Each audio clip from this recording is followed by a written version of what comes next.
Patel school के प्रांगण में बच्चे जो 10वीं में हैं उनसे स्कूल एक एक्सपेक्टेशन में है कि आगामी जो बोर्ड एग्ज़ाम होगा फिर से ये बच्चे स्कूल का नाम रोशन करेंगे और हरियाणा में एक पोजीशन हासिल करेंगे। इन बच्चों पे स्कूल के जो डायरेक्टर हैं MS नागर सर को नाज है और उम्मीद है कि इन बच्चों में से कोई बच्चा फिर से एक बार स्कूल का नाम स्टेट में डंका बजाएगा। अब क्या तैयारी है इनकी? एग्ज़ाम करीब है, तकरीबन 2-2.5 महीने 3 महीने का टाइम है।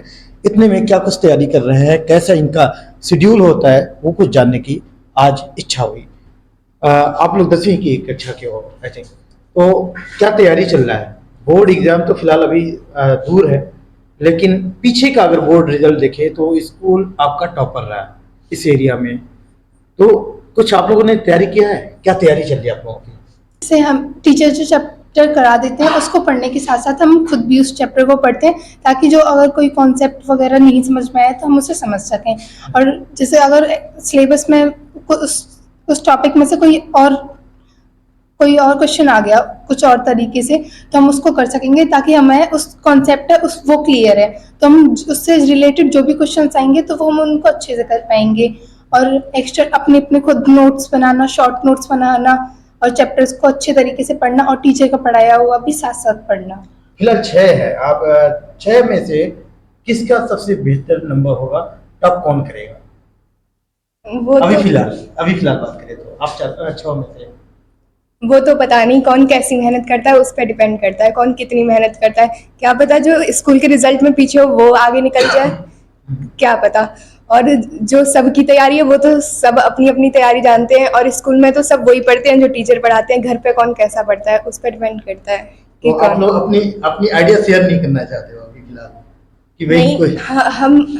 हम चारों ही वैसे अच्छा। बॉयज नहीं, तो हम चारों एक दूसरे से शेयर करते हैं। हम जो भी बुक्स लाते हैं वो आपस में पढ़ते हैं, आपस में दिखाते हैं। जो भी क्वेश्चन अगर हम कहीं बाहर से यूट्यूब से कहीं से हमने निकाले हैं तो वो भी हम आके बताते हैं कि हमने ये किया है, तुम भी इसे करो। सपोज अगर मान लो आपने एफर्ट किया और रिजल्ट इनको बेहतर मिला तो भी मुझे खुशी होगी, क्योंकि वो मेरे फ्रेंड्स हैं और हम चारों ने मेहनत अच्छी करी है।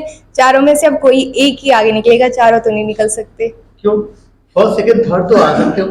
हाँ, वो तीन तो एडजस्ट हो जाएंगे। Yes. और चौथे की बात है तो वो भी कहीं ना कहीं अपना पोजीशन बना लेंगे। तो ऐसा क्या रहेगा आप लोगों का तालमेल? आप बताएं किस तरीके से आप लोगों की तैयारी हो रही है। और सर कह रहे हैं कि इस बार स्कूल फिर से एक बार नाम रोशन करेगा। जी, सर को जितना कॉन्फिडेंस है उतने हमारे टीचर्स को भी हम पे कॉन्फिडेंस है। हम एक छोटी सी बात, ग्रुप स्टडी का बहुत ज़्यादा रोल होता है। मैं अपने दोस्तों के साथ छोटी से छोटी जितने भी क्वेश्चंस लाती हूँ उनसे शेयर करती हूँ, और वो भी जितने क्वेश्चंस लाते हैं वो मुझसे बताते हैं। इससे क्या होता है कि बुक से ना लिमिटेड होकर हम बाहर की कुछ चीज़ें जानकारी लेते हैं, कि ताकि कभी कोई क्वेश्चन आउट ऑफ सिलेबस आए तो हमारे मुँह से ये सब ना निकले कि आउट ऑफ सिलेबस है, हम उसे आसानी से बहुत बहुत तरीके से कर जाए। पढ़ाई कई बार लोगों को बर्डन सा महसूस होता है। बच्चे हैं अभी तो आप लोग छोटे हो, ऐसा नहीं लगता है कि बड़ा ज़्यादा मेहनत करना हो रहा है, पूरी टाइम खत्म हो जा रही है? बर्डन लगता है कभी पढ़ाई? अगर आप उस चीज़ को मन से करेंगे तो फिर आपको क्यों लगेगा वो बोरिंग। जो लोग रहते हैं वो ऐसे ही भी पढ़ लेते हैं बिना मन के। अगर हम मन के साथ पढ़ेंगे, उसमें इंटरेस्ट लेके पढ़ेंगे तो फिर हमको अच्छे से वो सब समझ आ जाएगा। और इस यही कारण होता है कि जो लोग रहते हैं उनको याद भी नहीं हो पाता, क्योंकि वो इंटरेस्ट के साथ पढ़ते ही नहीं है वो सब। 4 की टीम बन गई, आप 2 प्लेयर क्या करोगे? आ जाओ करीब आ जाओ। तो अभी फिलहाल तो देखो मौका है, अपना खूब डींगे मार लो, बाद में देखा जाएगा। फिलहाल तो आप ये बताइए कि जो तैयारी आप लोग करते हैं, आप लोग अपनी अपनी क्वालिटी को, अपनी कैपेबिलिटी को कितना आंकते हो? किस पोजीशन पे आओगे? हमने जो नापा है उस पे हमको तो लगता है कि 90 अबव जाएंगे हम। फिर तो देखेंगे, हम अब मेहनत तो कर रहे हैं। 90 अबव।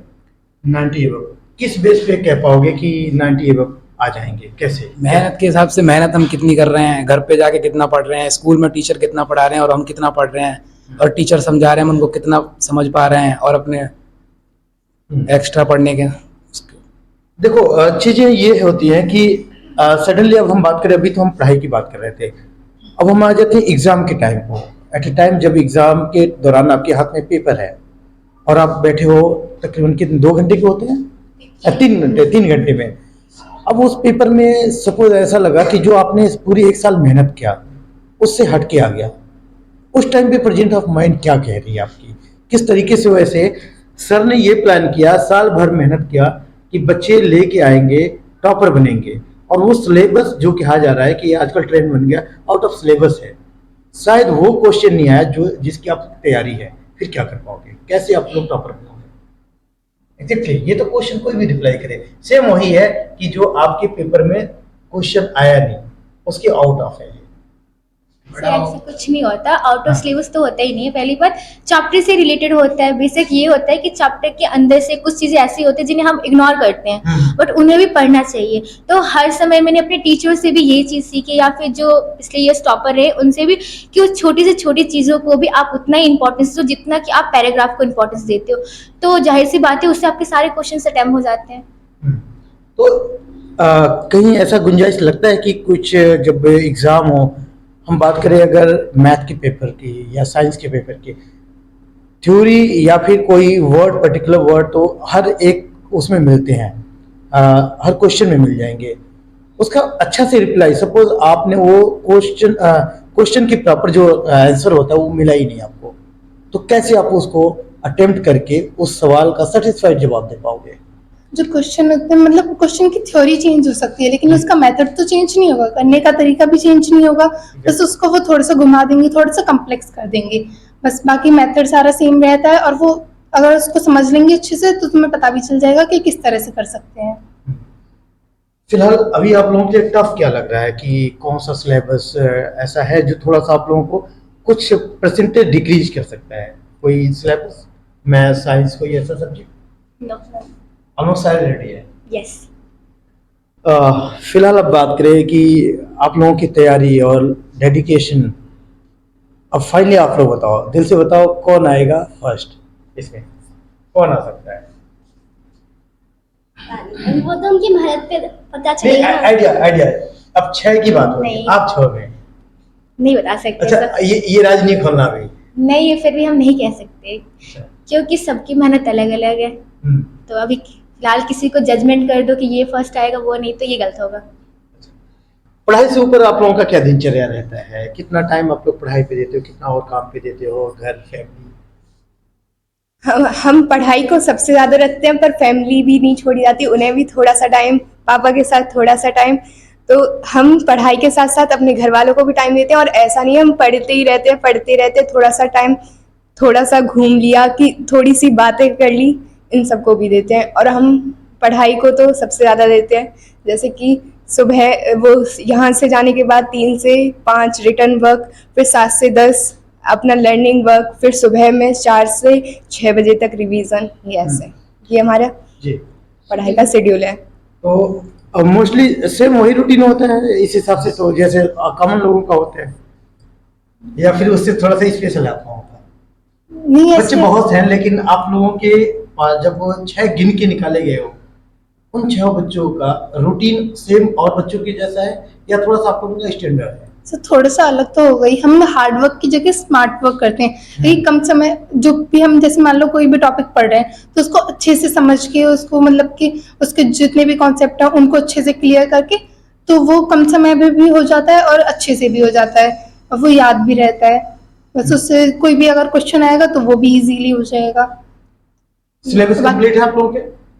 यस। रिवीजन कब हो रहा है? कितना, अभी कितनी बार रिवीजन हो जाता है एग्जाम से पहले? एग्जाम से पहले 2 से 3 बार। इतना हो जाता है? यस। डाउट सारे क्लियर हो जाते हैं? सारे डाउट क्लियर हो जाते हैं? Yes sir. अच्छा, अब बात यह है कि जिस तरीके से आप लोग मेहनत कर रहे हो, सबके अपने अपने एम होंगे, क्या बनना है, क्या करना है आपको? आपको क्या करना मुझे टीचिंग है? टीचिंग में जाना है आपको? लॉयर। लॉयर। आप? मुझको यूपीएससी करके आईएएस बनना है। UPSC, IAS. आप? बिजनेस करना है। बिजनेस। आप? इंजीनियर। आप? यूपीएससी करके आईएएस। लेकिन प्रोफेशनली आप किस में जाना पसंद करोगे, किस फील्ड में और क्यों? DM, district magistrate. ओके, ऐसा क्यों? क्योंकि मुझको अच्छा लगता है कि जो भी अभी की जो हालत है हमारी इंडिया की, तो उसमें जो गवर्नमेंट है वो कोई भी अच्छे से काम नहीं कर रही है। ऐसी सड़कों पे गड्ढे हैं और मतलब कि ऐसे ही, तो फिर मुझको ये सब सुधार करना है। आप बिजनेसमैन क्या बनाओगे, मैन्युफैक्चरर या फिर आप कुछ सेलिंग? आज के दौर में टेक्नोलॉजी बहुत ज़्यादा आगे चल रही है, तो इसी से रिलेटेड होगा। कोई अपना प्रोडक्ट होगा जो मार्केट में लाने की कोशिश करोगे या फिर कैसा बिजनेस करना चाहोगे?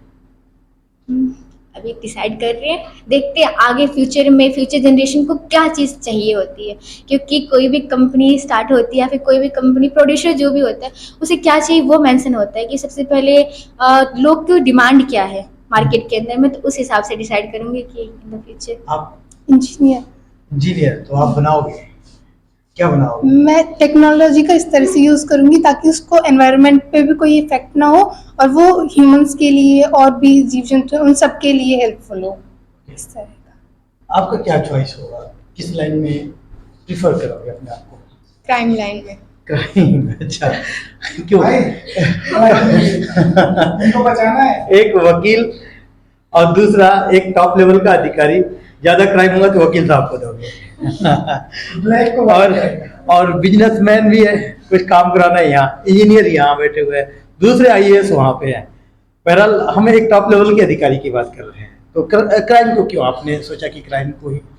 क्योंकि क्राइम को आजकल ज़्यादा मतलब सुधारना चाहिए, क्योंकि आजकल क्राइम बहुत ज़्यादा बढ़ गए हैं और स्पेशली लड़कियों के साथ जो क्राइम होते हैं वो उन्हें मुझे सुधारना है, वो मुझे अच्छे नहीं लगते, इसलिए मैं क्राइम लाइन में जाना चाहूँगी।